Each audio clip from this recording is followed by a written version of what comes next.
Hello friends, कैसे हैं आप सब। आशा करता हूं कि आप सब अच्छे ही होंगे। गाइस, आज का हमारा टॉपिक होने वाला है मोस्ट कॉमनली यूज्ड होने वाले इंजेक्शन।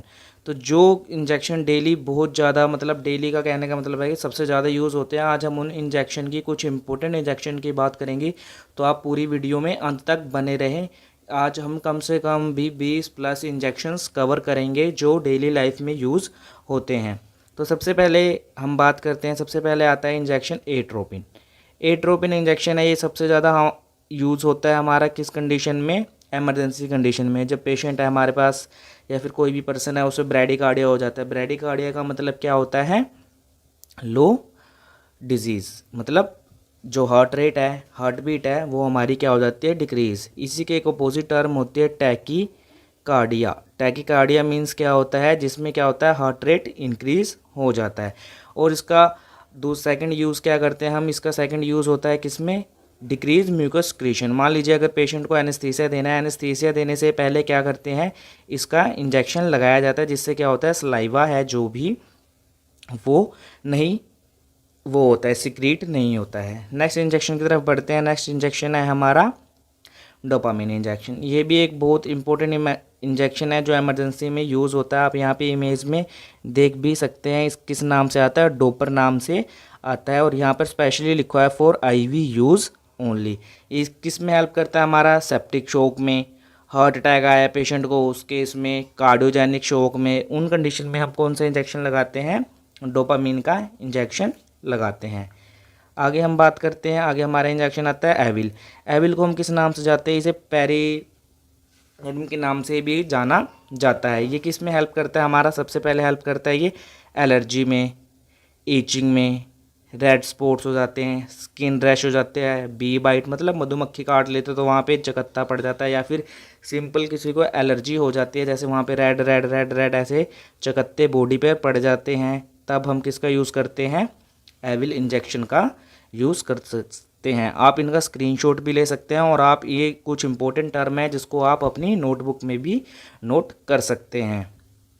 नेक्स्ट इंजेक्शन की बात करते हैं। नेक्स्ट इंजेक्शन है हमारा इंजेक्शन ट्रेनेक्सा। ट्रेनेक्सा को किस नाम से जानते हैं, ट्रेनेक्सिमिक एसिड के नाम से भी जानते हैं। आप यहाँ पे फोटो पे देख सकते हैं जूम करके कि यहाँ पे ये कौन सा इंजेक्शन है। यहाँ पे लिखा हुआ है ट्रेनेक्सा इंजेक्शन।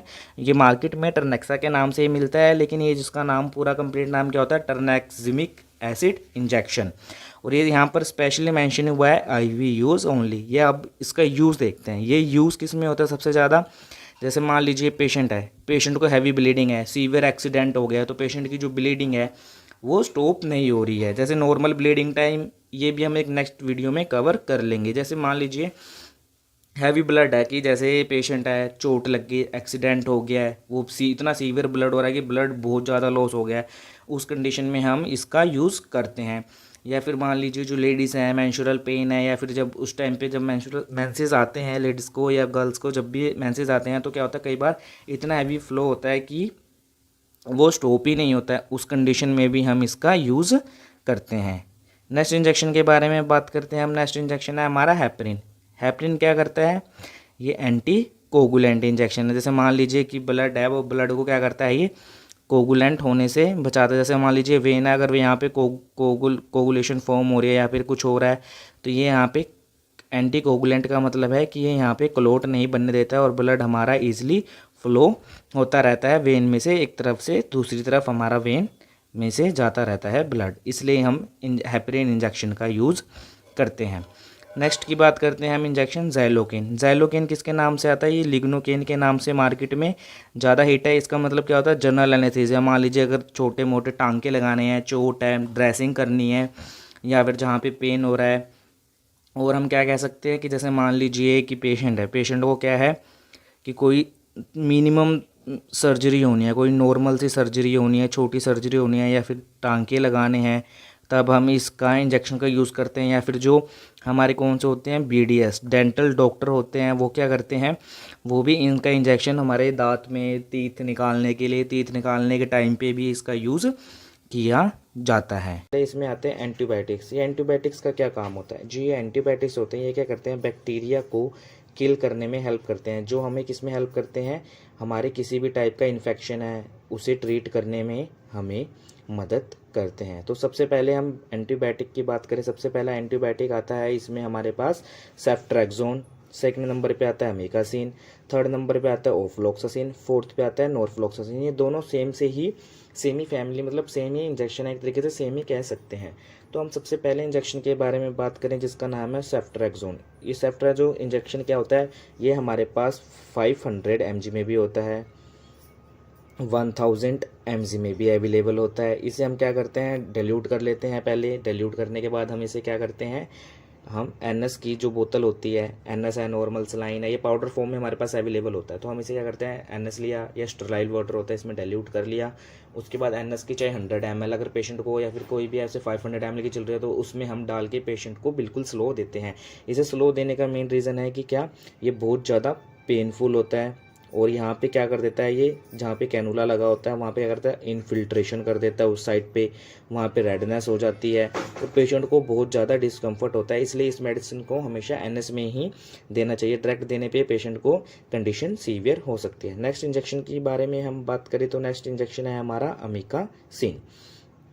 अमीकासिन क्या होता है, अमीकासिन भी एक टाइप का क्या है, हमारे पास एक एंटीबायोटिक ही है जो हमारे पास अवेलेबल होता है। इसे भी हम डाइल्यूट करके पेशेंट की NS में लगाते हैं और पेशेंट की बॉडी में लगा देते हैं। अमीकासिन भी हमारे पास 500 mg में आता है, 1000 mg में आता है। तो हम इसको भी हम हमेशा NS में ही देते हैं, नहीं तो ये पेशेंट को बहुत ज़्यादा डिस्कम्फर्ट महसूस करता है। और जो हम बात करें नॉरफ्लॉक्सासिन, ओफ्लॉक्सासिन, इसकी क्या होता है, 100 ml का पाउच आता है। ये पहले जैसे NS होता है, जैसे D5 का हमने आपको लास्ट वीडियो में बताया था कि कौन कौन से टाइप के NS होते हैं, आप उस वीडियो को भी चेकआउट कर सकते हैं। उसका लिंक मैं यहाँ डिस्क्रिप्शन में प्रोवाइड कर दूँगा। तो जो ओफ्लॉक्सासिन होता है या नॉरफ्लॉक्सासिन होता है, ये क्या करते हैं, ये भी एंटीबायोटिक्स होते हैं जो बैक्टीरिया को किल करने में हेल्प करते हैं। इन्हें डाइल्यूट करने की जरूरत नहीं होती क्योंकि ये 100 ml के पाउच में होते हैं, पहले से डाइल्यूट होते हैं। इसे हम डायरेक्ट पेशेंट को लगा देते हैं स्लो में। हम नेक्स्ट की बात करें तो हमारे पास अब नेक्स्ट इंजेक्शन की बात करें तो नेक्स्ट इंजेक्शन आता है हमारे पास पेन किलर्स। ये जो पेन किलर्स होते हैं हम किस लिए यूज़ करते हैं, पेन किलर्स हम यूज़ करते हैं पेन की कंडीशन में। सबसे मोस्ट कॉमन यूज़ होने वाला इंजेक्शन कौन सा है, सबसे ज़्यादा यूज़ होता है डिक्लोफिनैक और यूज़ होता है ट्रामाडोल। डिक्लोफिनैक ट्रामाडोल क्या है, ये हमारे पास आते हैं, डिक्लोफिनैक आता है 2 ml का आते हैं हमारे पास, ये वाइल 2 ml की भी होती है, 4 ml की भी वाइल होती है। और ट्रामाडोल की बात करें, ये भी हमारे पास 2 ml की वाइल होती है। इसे हम पेशेंट को हम लगाते हैं, जिससे पेशेंट को लगाने से पेशेंट को काफ़ी जल्दी आराम मिल जाता है। और थर्ड की बात करें PCM, ये मोस्टली लोगों को नहीं पता होता, लेकिन फिर भी जो PCM है ये भी हमारे किस में रिलीफ करता है, पेन में। ये भी एक तरीके से पेन किलर काम करता है, हॉस्पिटल में हम इसका यूज़ करते हैं। ये भी जैसे नॉरफ्लॉक्सासिन या फिर 100 ml वाली NS होती है ना, वैसे ही ये PCM का हमारे पास अवेलेबल होता है। ये आपको दुकान पे मिल जाता है 40-50 रुपये का, या 30 रुपये का, या 25 रुपये का, हर ब्रांड के हिसाब से इसका रेट होता है। इसे हम लगा देते हैं और जो हम PCM है इसका यूज़ करते हैं 6 आवर में एक ही बार हम PCM को लगाते हैं। अब इसके बारे में अभी हम डिटेल से आगे बात करेंगे। ये जो पेन किलर हैं, ये पेन किलर अपनी मर्जी से या ज़्यादा इस्तेमाल भी नहीं करने चाहिए। क्या करते हैं, हमारी किडनी है, लीवर है, उन्हें नुकसान पहुंचाते हैं और ये बॉडी के लिए ज़्यादा अच्छे नहीं होते हैं। तो हम अपनी नेक्स्ट इंजेक्शन की तरफ बढ़ते हैं जो है एंटीमेटिक्स। एंटीमेटिक्स क्या होते हैं, जो हमारी वोमिटिंग को कंट्रोल करने के लिए दिए जाते हैं। इसमें सबसे पहले 2 इंजेक्शन आते हैं। सबसे पहले की बात करें जो सबसे ज़्यादा चलता है और हर जगह यही यूज़ होता है, उसका नाम है ओंडेनसेट्रोन, अगला है मेटोक्लोप्रामाइड।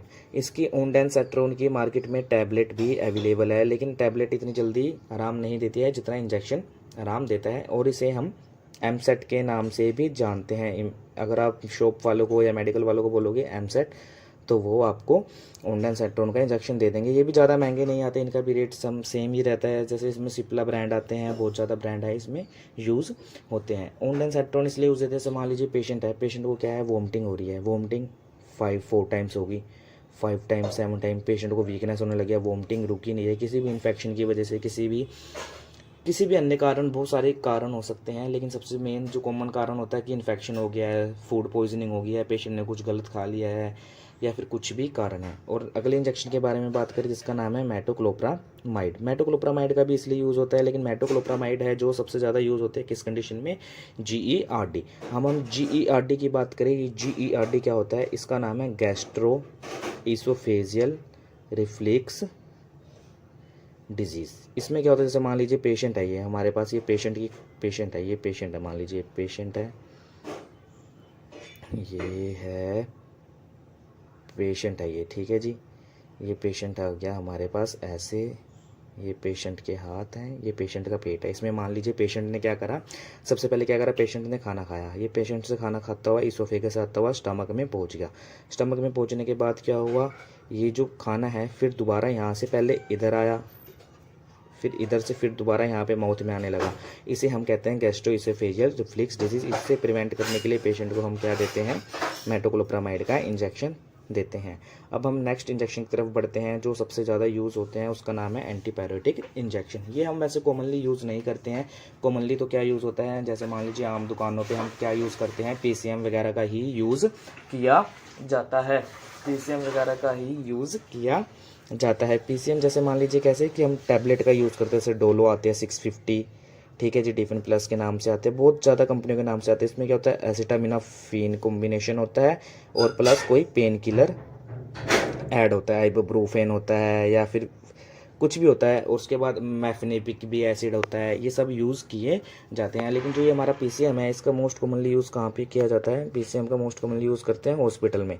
इसको हम 6 आवरली देते हैं, मतलब 24 आवर में ओनली 4 ही दे सकते हैं, नहीं तो ये पेशेंट को पीसीएम की पॉइजनिंग भी हो जाती है। आप में से बहुत लोगों को नहीं पता होगा पीसीएम पॉइजनिंग क्या होती है। अगर हम पेशेंट को ज़्यादा पीसीएम दे दें तो उससे पीसीएम को पॉइजनिंग हो जाती है। फिर उसे ट्रीट करने के लिए अलग ट्रीटमेंट है, वो किसी और वीडियो में आपको बताएंगे।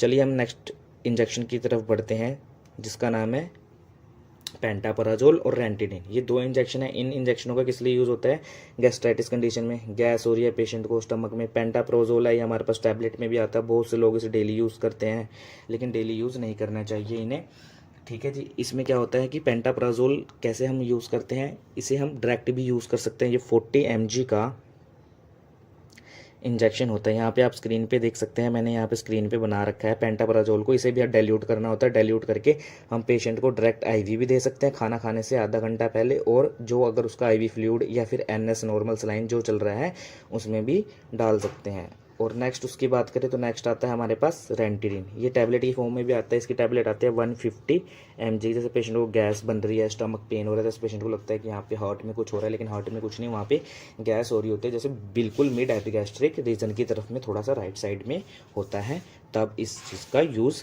किया जाता है। ये सबसे बेस्ट रहता है पेंटोप्राजोल कि गैस को, एसिडिटी को बिल्कुल ही ख़त्म कर देता है।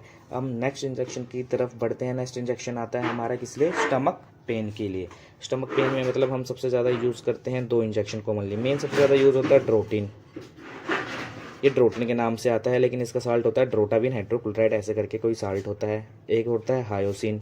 हायोसिन में कैसे, हायोसिन किस लिए यूज़ होता है, हायोसिन का यूज़ होता है कि स्टमक में पेन हो रहा है, इंटेस्टाइन में पेन हो रहा है, या फिर जो ब्लैडर है या लोअर इंटेस्टाइन है वहाँ पे हमें बहुत ज़्यादा पेन हो रहा है, इसलिए हम उसका यूज़ करते हैं। ये किसके नाम से आता है मार्केट में, बस्को पेन के नाम से भी आता है। और इसका 1 ml में 20 mg होता है। ये 2 ml का भी होता है और 2 ml का ये वाइल आते हैं। इसे हम 1 ml ही दे देते हैं, 2 ml भी दे देते हैं, तो पेशेंट को रिलीफ मिल जाता है। और आईबीएस के बारे में बताएं तो आईबीएस क्या होता है, आईबीएस की फुल फॉर्म होती है irritable bowel, irritable bowel syndrome IBS की फुल फॉर्म होती है। उसके बाद हम बात करें ड्रोटाविन की। ये ड्रोटाविन ड्रोटिन के नाम से आता है। ये किस लिए यूज़ होता है, ये मेंस्ट्रुअल पेन होता है, जैसे बहुत ज़्यादा पेन होता है, उसमें जो पेन होता है अनबियरेबल पेन होता है और वो पेन कंट्रोल नहीं हो पाता, उस चीज़ में हम ड्रोटाविन का इंजेक्शन लगाते हैं। पेशेंट को किडनी स्टोन है या फिर बाइलरी स्टोन है, जैसे कोई कहते हैं कि हमें पथरी का दर्द हो रहा है, इंजेक्शन लगवाना है पेन के लिए, उससे आराम नहीं मिलता, इतना गंदा बहुत ज़्यादा पेन होता है, तो उसमें ड्रोटिन नाम का इंजेक्शन होता है जिससे पेशेंट को रिलीफ। इंजेक्शन के बारे में बात करते हैं। जो हमारा नेक्स्ट इंजेक्शन है वो है डायूरेटिक्स। डायूरेटिक्स क्या होता है, डायूरेटिक्स का यूज़ कहाँ होता है, और डायूरेटिक्स के अंदर कितने ml की वाइल होती है, किन पेशेंट को दिया जाता है, किन पेशेंट को नहीं दिया जाता, उन सब के बारे में जानते हैं। जो डायूरेटिक्स होते हैं ये क्या करते हैं, डाई मतलब डाइल्यूशन, यूरेटिक्स मतलब यूरिन, ये जाके हमारे कहाँ पे एक्ट करते हैं, लूप ऑफ फैनले, डीसीटीपी। ये चीज़ मैं आपको एक अलग सेपरेट वीडियो में बताऊंगा, नहीं तो वीडियो ज़्यादा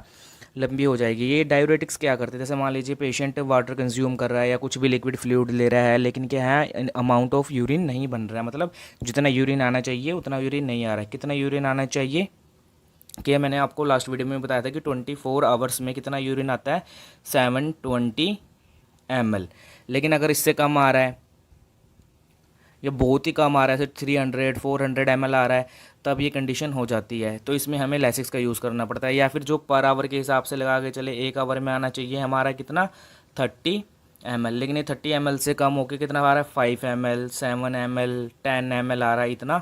तो अब हम लैसिक्स का यूज़ करते हैं। लैसिक्स का यूज़ मोस्टली अगर देखा जाए, अगर हम जैसे यूरिन की अगर बात करें तो हम कहाँ पे यूज़ करते हैं लैसिक्स का, आईसीयू वगैरह में इसका इन्फ्यूज़न वगैरह बना के सबसे ज़्यादा यूज़ होता है। बाकी लैसिक्स का टैबलेट नॉर्मल यूज़ होती है, लेकिन इसमें एक चीज़ होती है कि लैसिक्स को ही हम फ्यूरोसेमाइड के नाम से जानते हैं। और लैसिक्स में क्या है, 2 ml की 4 ml की वाइल आती है, हम इसे डाइल्यूट करके भी, मतलब एनएस के साथ डाइल्यूट करके भी लगाते हैं, और कई बारी हम इसका इन्फ्यूज़न बनाते हैं। ये क्या करती है, जैसे कि मान लीजिए पेशेंट का है किन कारणों में, जैसे मान लीजिए रीनल फेलियर हो रहा है, किडनी फेलियर है, किडनी उसकी प्रॉपर वर्क नहीं कर रही है, उस कंडीशन में यूरिन नहीं बन पाता है, तब हम इसका यूज़ करते हैं। और इसमें एक मेन बात है कि आप इसे नाइट टाइम नहीं देते हैं लैसिक्स को। अगर नॉर्मल पेशेंट है, अगर बेड रिडन पेशेंट है तो उसका चलता रहता है, लेकिन नॉर्मल पेशेंट है नाइट टाइम नहीं देते। इसका सबसे बड़ा रीज़न ये है कि नाइट टाइम में इसलिए नहीं देते क्योंकि इससे क्या होता है, नाइट टाइम में जो पेशेंट है, अगर हम लैसिक्स दे दिया तो वो क्या करेगा, बार बार बार बार उसे यूरिन जाने की अर्ज होगी, तो वो सारी रात अंदर बाहर ही करता रहेगा।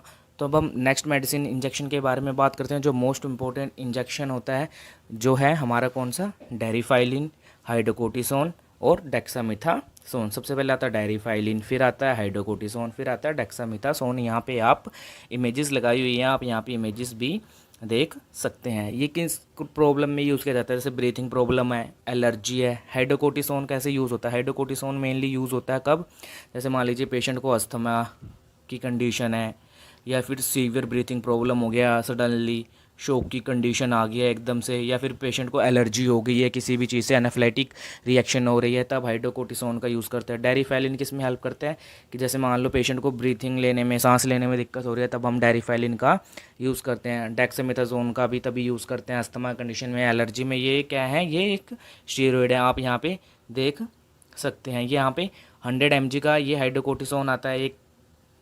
इसको हम डाइल्यूट करके भी लगाते हैं और इसे हम डायरेक्ट भी लगा देते हैं, लेकिन हम क्या करते हैं इसे बहुत स्लो, मतलब डाइल्यूट करके, जैसे 50 ml 20 ml की सिरिंज है, 10 ml की सिरिंज है, 20 ml की सिरिंज है, तब हम लगाते हैं इसे। हम ज़्यादातर स्टैट में लगाते हैं, मतलब अब मैं इसकी टर्मिनोलॉजी पे भी एक वीडियो बना दूंगा, आप सब कमेंट करके बताना कि आपको वीडियो चाहिए या नहीं चाहिए इस टॉपिक पे।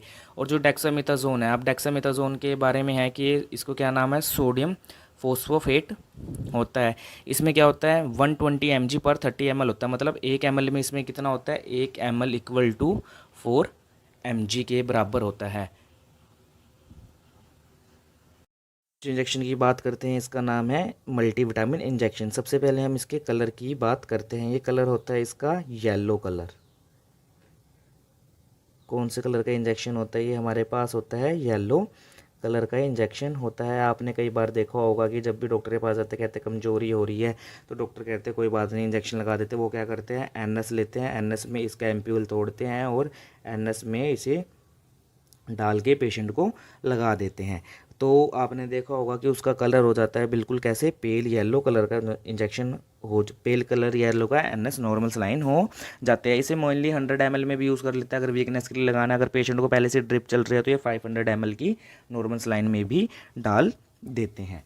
तो अगले हम बात करते हैं कि मल्टीविटामिन इंजेक्शन का किस लिए उपयोग करते हैं। जैसे मान लीजिए वीकनेस हो रही है बॉडी में, डिजीनेस है, चक्कर आ रहे हैं, उस कंडीशन में भी हम इसका उपयोग करते हैं। या फिर कमजोरी हो गई है, पेशेंट काफ़ी टाइम से बीमार चल रहा था, नॉर्मल बीमारी थी, कोई खाना पीना ढंग से नहीं कर रहा था, उस कंडीशन में भी हम इस मल्टीविटामिन इंजेक्शन का यूज़ करते हैं। अगले इंजेक्शन की बात करें, मिथाइल साइलोकोबालामिन, जिसे हम विटामिन B12 के नाम से भी जानते हैं। जो विटामिन B12 होता है इसके बारे में बात करते हैं। ये सबसे पहले क्या करता है, बहुत इंपॉर्टेंट होता है हमारी बॉडी के लिए। क्या करता है, ब्लड बनाता है, सेल प्रोडक्शन में हेल्प करता है, ब्लड फॉर्मेशन में हेल्प करता है। जो हमारे प्रोटीन है, टिश्यू सिंथेसिस होती है, प्रोटीन में भी बहुत ज़्यादा हेल्प करता है। जैसे मान लीजिए पेशेंट की विटामिन B12 की कमी हो जाती है, तब इस इंजेक्शन का डॉक्टर यूज़ करता है। ये ब्राइट रेड कलर का होता है, जैसे आप यहाँ वीडियो में देख सकते हैं। यह इंजेक्शन एक ब्राइट रेड कलर का इंजेक्शन होता है और इसमें से काफ़ी तेज़, जिसे हम कह सकते हैं स्मेल या गंध या कुछ भी आप कह सकते हैं, बहुत तेज़ आती है। और इसे भी हम क्या कहते हैं एनएस में यूज़ कर लेते हैं, और कई बार डॉक्टर क्या करते हैं इसे डायरेक्ट ही यूज़ कर देते हैं। इसमें से बहुत सारी मेडिसिन है जो हम आईएम भी यूज़ करते हैं, आईवी भी यूज़ करते हैं, लेकिन जो मोस्टली मेडिसिन होती है वो आईएम या डाइल्यूट करके ही देते हैं, क्योंकि कुछ मेडिसिन ऐसी होती हैं जो पेन करती हैं, इसलिए उसे डाइल्यूट करके ही देने में बेनिफिट होता है। नेक्स्ट मेडिसिन की बात करें हम, इसका नाम है आयरन, जिसे हम किस नाम से जानते हैं, सेप्सिल, ये ब्रांड कंपनी का है, कंपनी के नेम से आता है, और जिसे हम आयरन के नाम से जानते हैं। जैसे मान लीजिए पेशेंट की उसमें क्या हो गया, आयरन की कमी हो गई है, आयरन की कमी होगी तो क्या होगा, ब्लड नहीं बनेगा उसका, ब्लड लॉस तो नहीं होगा, मतलब ब्लड बहुत ज़्यादा कम होगा बॉडी में। तो जो आयरन है ये हमारा किस में हेल्प करता है, आयरन है ये ब्लड बनाने में हेल्प करता है, आयरन की डेफिशिएंसी को दूर करता है, और सबके बारे में हमें इम्यूनिटी प्रोवाइड करते हैं। आपको यह वीडियो कैसी लगी आप हमें कमेंट करके बता सकते हैं। अगर आपको अच्छा लगा तो हमारे चैनल को सब्सक्राइब भी कर सकते हैं और अपने फ्रेंड्स के साथ शेयर भी कर सकते हैं, और फिर ऐसा बेल आइकन को दबाना ना भूलें, ताकि हमारी जो भी वीडियो है आप तक आती रहे, और हम ऐसी अच्छी अच्छी वीडियो लेके आते रहेंगे। अगर आपको किसी और टॉपिक पे वीडियो चाहिए तो आप हमें बता सकते हैं।